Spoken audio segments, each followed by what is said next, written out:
በዚሁ አጋጣሚም ማመስገን ያለብን አካሎች አሉ አይደለ? የክፍለ ከተማችን ዋና ስራ አስፈጻሚ ዶክተር አዲሱ በጣም ልናመሰግን እንወዳለን። በጣም ብዙ ታግለውልናል። ከቦታውን ከመስጠት ጀምሮ እስከ እንድንሰማራ እንዲያውም የዛሬ ዓመት ተለውጣችሁ ማየት አለብኝ የሚል እስከ ማለት ደርሰው ነበረ።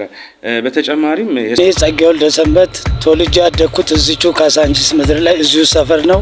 በዚሁ ስራ ስተዳደር የምኖር ቤተሰቦቼን ሳስተዳደር የነበረ 56 ዓመት ሙሉ እዚህ ምድር ላይ ቁጭ ብዬ ይህን ስራ እየሰራው አሁን በማላቀውና በማን ፍቃድ እንደሆነ አላቅም የምሰራው ስራ ተወሰደ እና ክብርት ከንቲባ አዳነች አቤቤ የዚህ ጥያቄ መልስ ትሰጪኛለሽ ብዬ ተስፋ ስለማደርግ በተስፋ ጠብቃለሁ። እስካሁን ድረስ እዛም ቦታ ሳገለግል ነበርኩ። ምንም በማለቀው ጉዳይ ግን ስራውን ተነጥቀናል። ስለዚህ እዛ ቦታ ደግሞ ወንጀልን ስከላከል ሌባ ከመቅረጽ ስልክ ሰርቆ ሲሄድ መኪና ገጭቶኝ አምልጦኛል። ስለዚህም ሆኖም ግን አካሌ ላይ በጣም ጉዳተኛ ነኝ። ይሄ ሁሉ ቁስል ነው እንደምታዩት። ይሄም ቁስል ነው። ግሬ ላይም ብረት አለ። ሰርቼ መብላትና አቅመ ደካማ ነኝ። አቅም ጉልበት የለኝም። ልጆች ያሉ ልጆችን በምን ላሳድግ? አሁን ችግር ላይ ነው ያለሁት። ስለዚህ ክብርት አዳነች አቤቤ መፍትሄ እንድትሰጠኝ ስል በትህትና ጠይቃለሁ። ስሜ ቃላብ ዘሪሁን ይባላል። እዚሁ ካሳንቺስ አካባቢ ተወልጄ ያደግኩ ልጅ ነኝ። እዚሁ በዮርዳኖስ አካባቢ ፓርኪንግ ተደራጅቼ ነበር የምሰራው። አሁን ግን ምንም በማናውቀው ምክንያት ፓርኪንግ ተሰርቶ ልንገባ ይቀባ ተብለን እየጠበቅን ባለን ሰዓት ምንም በማናውቀው ለሀብታም ብለው ቦታውን አስረክበውብናል እና ምንም ስራ የለንም። ያው አጣጥፈን ተቀምጠናል እጃችንን። ይሄን ደግሞ ምላሽ ክብርት አዳነች አቤቤ እንድትሰጭ እንፈልጋለን። አሁን አዳሙ እባላለሁ። በካሳንቺስ አካባቢ ተወልጄ ያደግኩ ነኝ። በዚህ ስራ የምተዳደር ነበርኩ በፓርኪንግ ስራ። በአሁኑ ስራ የለም። ምን በለው ምን ጠጣው ተቸግረናል በቆርቆ እና የሚመለከተው የመንግስት አካል እኛን ዞር ብሎ እንደሄን በጣም ነው የምንፈልገው። ልጆች በጣም እንደዚህ ካሳንቺስ አካባቢ ያሉ ልጆች እዛው ፓርኪንግ ማስቆም ምናምን ጀመሩ እና ሊያደራጁን ነው ምናምን እያሉ ነበር። እንዳጋጣሚ ሆኖ የሆነ 2 ቀን ምናምን ተዘጋ። እስኪስተካከል ነው ማለት ነው። ቀለም ቀባ ምናምን ተብሎ እኛም ቆመን ነበር። ውጡ ተባለ። ወጣን። ከዛ በኋላ የማኔጅመንት ትራፊክ ማኔጅመንት ነው ቦታውን በባለቤትነት የወሰደው። ከዛ ለሆነ ሰው አወራዱ ሰጥቶታል። 40-60 በሚል ነው የሚሉኝ። አሁን የሰማሁት ይሄንን ነው። እርግጠኛ ከሆነ ግን ስህተቱን ልነግርህ ፈልጌ ነው። ይሄ ሰውዬ ደግሞ በፊት የነበሩትን ልጆች አስወጥቶ 4-5 ልጆች ሌላ ልጆች አመጥቷል፣ ወይም የሚያውቃቸው ናቸው ማለት ነው። እኔ 40-60ውን ራሱ ልጆቹን አሰልጥነህ 20 ወጣቶችን አደራጅተህ ለመንግስት እስከፈለገ 60ውን ይስጡ፣ ከፈለገ 40ውን ይሰዱ፣ ራሳቸውን ቴክኖሎጂውን አደራጅተላቸው ብሰጣቸው 20 ወጣት ወይም 30 ወጣት ያስክ ማለት 30 ዜጋ አፈራህ ማለት ነው። መልእክታችን እንደሰማችሁት ከካሳንቺስ መቅረዝ ሆስፒታል አካባቢ ተደራጅተን በፓርኪንግ ሙያ ስራ ስንሰራ የነበረን ሲሆን ነገር ግን ምክንያቱም ባላወቅነው መንገድ ቦታውን ተቀምጠን ለግል ባለሀብት ተሰጥቶብናል። ከዚህ በፊት ከክፍለ ከተማው ስራ አስፈጻሚ አቶ ዶክተር አዲሱ ሻንቆ ፈቃድ አግኝተን እየሰራን የነበረ ቢሆንም ነገር ግን ምንም በማናውቀው ምክንያት ቦታውን ተቀምጠን ለግል ባለሀብት ተሰጥቶብናል።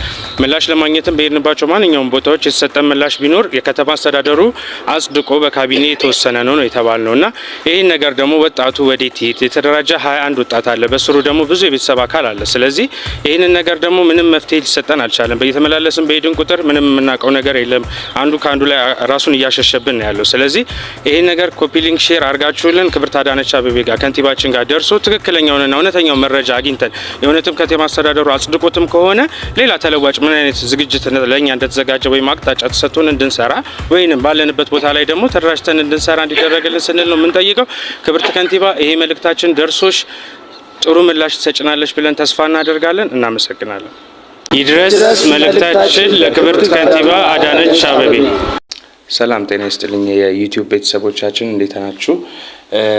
መጀመሪያ ስላረጋችሁልን አቅርቦትና ተቀባይነት በጣም ነው የምናመሰግነው። ትላንትና በምታያችሁት የቲክቶክ ቪዲዮአችን ለቀን ነበረ። የካሳንቺስ ማህበር ላይ የተፈጠሩትን ችግሮች ለማብራራት ሞክረን ነበረ። በመሆኑም ጥሩ ላይክ፣ ኮሜንት እና ሼር አይተናል። የሚቀራሉ ነገር ምንድነው ሜንሽን ማድረግ ነው። ሜንሽን አድርጉልን። ዛሬ ደግሞ በዩቲዩብ ቻናላችን ብላንካ ቲዩብ ተገኝተናል።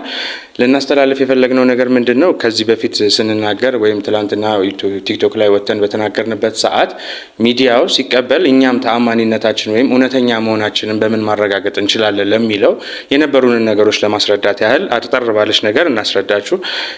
ከዚህ በፊት ተደራጅተን የምንሰራባቸው ፋይሎቻችን የራሳችን አሉ። ይሄ አሁን ከፊት ለፊት ይዤ የምትመለከቱት በማህበሩ ተደራጅተን ወይንም ንግድ ፈቃድ አውጥተን ስንሰራበት የነበረው ቅጻችን ነው። ከዛ ውጪ ደግሞ ከትራፊክ ማኔጅመንት ጋር ባደረግነው ውል ወይም የተዋዋልነው ይሄ ደግሞ የትራፊክ ማኔጅመንት ጋር የተዋዋልነው ውል ነው።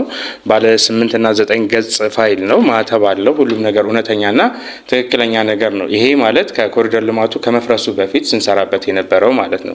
ከዛም በተጨማሪ ደግሞ በተለያዩ ጊዜያቶች ባደረግናቸው መልካም ተግባራት የተሸለምናቸው ብዙ ሰርቲፊኬሽን ልማቶች አሉ። ከነዛ መካከል ደግሞ የአዲስ አበባ ከተማ ትራፊክ ማኔጅመንት ጽሕፈት ቤት ይሄንን የምስጋና ወረቀት ለኛ አቅርቦልናል። ይሄ ማለት ደግሞ በክፍለ ከተማውና በወረዳው ካሉ የፓርኪንግ ዘርፍ ላይ ከተሰማሩ ሰራተኞች ወይም የስራ ዘርፍ ውስጥ ከፍተኛ ግብር ለመንግስት በመክፈል አንደኝነታችንን ያረጋገጠበት ነው። እነዚህ የምታያቸው የሲቪክ ምዝገባዎቻችን ላይ ኦሪጂናሊቲያችንን የሚገልጹ ናቸው። ሁሉንም ነገሮች ይሄ ንግድ ፈቃዳችን ነው፣ መተዳደሪያ ደንባችን ያወጣንበት ማለት ነው። ከዛ ውጭም የግብር ከፋይ ምዝገባ ሰርቲፊኬትም አለን። ከዛም በተጨማሪ የምተሳትፎ የምስጋና ምስክር ወረቀት ከክፍለ ከተማው ከወረዳው ስራና ክህሎት ቢሮ ሊያደረግናቸው አስተዋጽኦችን ያመለክታል። እነዚህን በሙሉ ህጋዊ መረጃዎችን ይዘን ነው ትላንትና ያው በአጠር ያለች የቲክቶክ ቪዲዮአችን እንደለቀቅ ነው ለማስረዳት የፈለግነው ነገር ብዙ ቢሆንም ግን እናንተም ደግሞ ብዙ ጊዜያችሁን ሳትሉ በአጠር ባለች ቪዲዮ ለማስረዳት ያህል ስለፈለግን ነው። ዛሬ ላይ የተገኘው ነው ደግሞ እውነተኛነታችንን ወይም ህጋዊ መሰረት ይዞ እንደ መስሪያ ቤት እንደ ድርጅት ተቋቁሞ በስራው ዘርፍ ላይ ልስራ ብሎ የነበረ ተቋም ነው። ቦታውን በጨረታም ቢሆን በምንም ለአዲስ ባለሀብት ሲሰጥ ጨረታውንም እንጫረታለን ብለን አመልክተን ነበር አይደል? ከዚህ በፊት አቶ ዳንኤል ከሱም ጋር ሆነን አብረን አመልክተን ነበረ። ብዙ ነገሮችን ማድረግ እንደምንችል ቦታው ላይ ስራው ላይ ዘርፉን ተሰማርተን መለወጥ እንደምንችል ከዚህ በኋላም ደግሞ ባሉት ጨረታም ከሆነ በማንኛውም ፕራይቬታይዝ ቢደረግም ገብተን መወዳደር እንደምንችል ለትራፊክ ማኔጅመንት ጽሕፈት ቤትም ለክፍለ ከተማችን ማሳውቀን ነበረ። ነገር ግን ያው እንደነገርናችሁ እንዳወያችሁት ሚንሱን አላወቅ ነው። አሁንም ወደ ሚዲያ እየወጣን ያለ ነው። ምንድነው ሚንሱን እንወቀው። በቃ ለምንድን ነው እኛ እንደዚህ የተደረግነው? ለምን በምንስ መስፈርት ነው ሌላው አካል እየተሰጠ ያለው የሚለው ነው። ሼር፣ ኮፒ ሊንክ፣ ሰብስክራይብ ማድረጋችሁ አይለየን፣ ድጋፋችሁ አይለየን። ሜንሽን አድርጉልን ለክብርት ከንቲባ ወይዘሮ አዳነች አቤቤ እንዲደርስልን ስንል በትህትና እንጠይቃለን። በዚሁ አጋጣሚ ተመልካቾቻችን ብላንካ ቲዩብ ይባላል ቲዩባችን። በከተማችን ላይ በወጣቶች ላይ በሚበልጥ ደግሞ የሚሰራ ሲሆን በከተማችን ላይ ያሉ ችግሮችን በማወያየት ችግሩ የተፈጠረበትን አካል የተፈጠረባቸውን ሰዎች ደግሞ እንደዚሁ ቢሮአችን ድረስ በመጋበዝ በማናገር መፍትሄ ለመስጠት የተቋቋመ የቲዩብ ቻናል ነው። ምንም አይነት ችግር ሲያጋጥማችሁ ወይም መፍትሄ ያላገኛችሁበት ነገር ሲያጋጥማችሁ ወደዚህ መታችሁ በእኛ የዩቲዩብ ቻናል መልቀቅ ትችላላችሁ። የዩቲዩብ ቻናላችንን ደግሞ ሰብስክራይብ፣ ሜንሽን በማድረግ የደውሏን ምልክት በመጫን ለብዙ ሰዎች እንድንተርፍ ለብዙ ሰዎች ድምጽ እንድንሆን ስንል በአክብሮት እንጠይቃለን። ማንኛውም አካል የትኛውም ሰፈር ልጅ የትኛውም አካባቢ ሰው ችግር አጋጥሞኛል እንደዚህ መፈታት አለበት ብሎ የሚያስብ አካል ካለ መጥቶ በእኛ ዩቲዩብ ቻናል ቀርጻውን አድርገን ማስተላለፍ እንችላለን ማለት ነው።